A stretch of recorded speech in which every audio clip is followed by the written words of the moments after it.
I was 16 in Red Deer. A good friend of mine named Scott Fazer was on my team, and he introduced us to one of his good buddies at the time. His name was Kale Williams. I first met Kale. He was best friends with my billet brother in junior. So when I first moved to Red Deer when I was 15 and 16, I got to know him lots because he's just over at the house.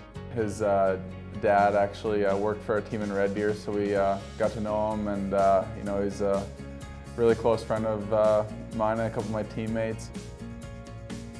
Anyone that knows me knows I like to laugh and knows I like to have a smile on my face and have fun, and he was the same way. He liked to make jokes. He's really into sports and all that. He loved hockey as well, even though he couldn't play himself. He had kind of a disease with his ankles where he couldn't do sports, but I think that's what just made him love sports even more. He knew everything about the game. He was like the stick boy for the midget team in Red Deer, and he's just always involved in hockey. He just had that personality. He definitely lit up a room, and he's just very charismatic, and guys are just drawn to him. Those attributes, those characteristics just kind of brought him into the team, and he was friends with a lot of the guys actually. We had just gotten back from a road trip and had a day off, and I got a call from my coach, Brent Sutter, at the time, and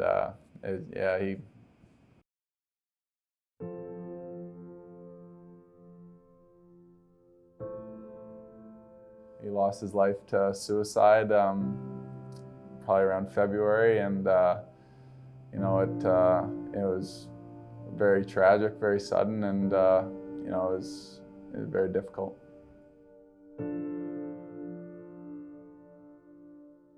We were coming back from a road trip, and there's a lot of tears, and we had kind of team meeting about it, kind of talked about it, and talked about just everything, good memories, just how we go about this moving forward. I know I had a sleepover with a bunch of the guys that night. We talked about Kale all night.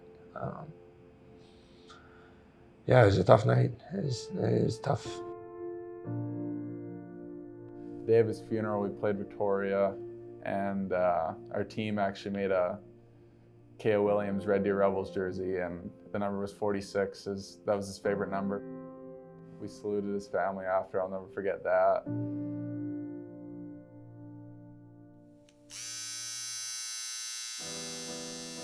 I was 18. I went right to the tattoo shop. I wanted to remember him with the sugar skull. So the sugar skull is like the celebration of someone's life and kind of all the happy memories that go along with it. And I just put some little things into the sugar skull that remind me of him. The afro with a pick in it. 46, his favorite number. We listened to a lot of rap together. Put the Jesus piece around his neck. Right before I went to World Juniors when I was 19, I got a tattoo on the inside of my arm, just with a couple of dice with 46 on it, and then the cards say his initials and the day he passed. His initials have been on my stick ever since. There's not really a day I go without not thinking about him.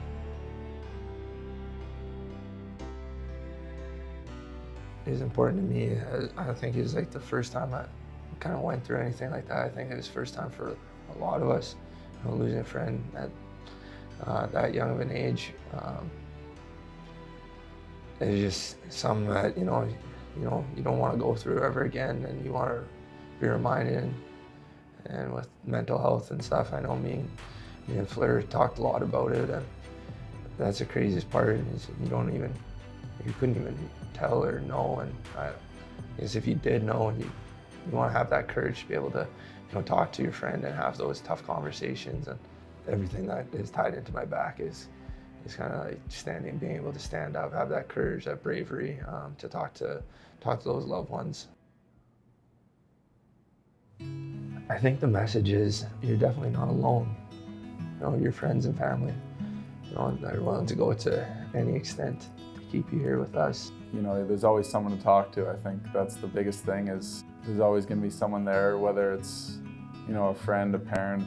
And I think, you know, like, just maybe let them get something off their chest. I think at the end of the day, sometimes that's all a person may need. Everything doesn't all have to come out at once, or, you know, all those feelings. I know it's tough to share, but they're here for you in any way, any regard. People need to be more receptive to being that person that just maybe they just need a, you know, an ear to talk to. And I think more people just need to be receptive to listening to what people have to say, maybe not just giving advice, maybe just letting that person, you know, vent. Well, I just think everyone has a voice, and I think in the past maybe people have held things in. Obviously, mental health is a very complex illness, and you know, people are dealing with so much different stuff. It's very hard to understand what a person may be going through unless you really just ask them. I think when we break down that barrier a little more, it's going to be easier for people to have those conversations. Just open up and say, you know, something's not right, I'm not feeling right. I think that's the first step, is just, you know, having someone that you trust and you can talk to them. I wish that would have been the case for Kale, because he definitely had a lot of good friends, good family around him. And it's sad. I don't want that to happen to anyone else.